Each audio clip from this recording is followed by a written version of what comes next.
Ceasefire. Boris and Keir take a break to lay their wreaths at the Cenotaph for Remembrance Sunday. The Prime Minister and members of the royal family have led the nation in honouring the country's war dead on Remembrance Sunday, as the Queen missed the service at the Cenotaph after spraining her back.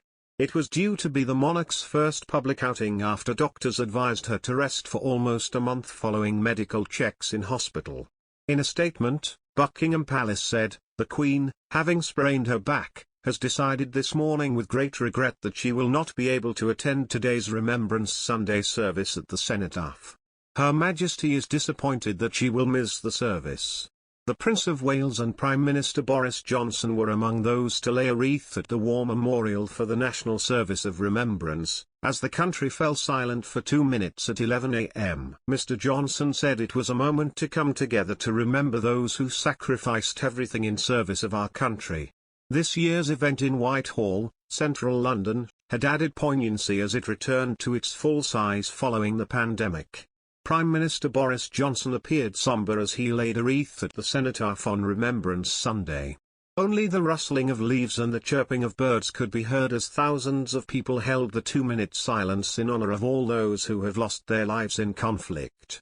Labour leader Sir Keir Starmer stood beside the Prime Minister while former Prime Ministers lined up behind Mr. Johnson, with John Major, Tony Blair, Gordon Brown, David Cameron and Theresa May all paying their respects.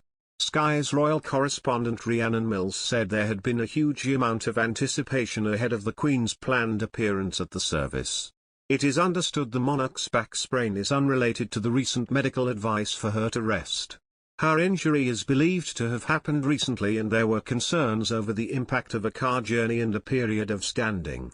A royal source said, "It is obviously incredibly unfortunate timing, and nobody regrets the Queen's absence today more deeply than Her Majesty herself."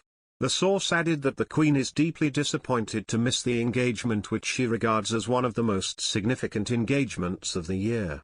The palace had previously said it was the Queen's firm intention to attend the annual wreath-laying service in Whitehall.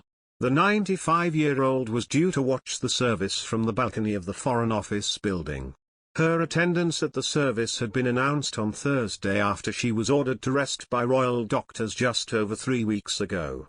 She had spent a night in hospital on the 20th of October undergoing tests.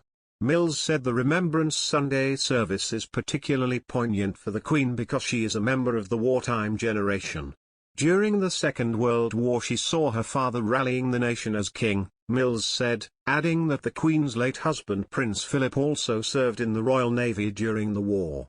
It is understood the Queen, who will remain at Windsor Castle today, hopes to continue with her schedule of light official duties next week as planned.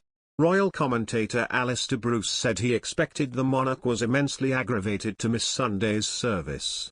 "She feels this is one of the principal roles that she performs," he told Sky News.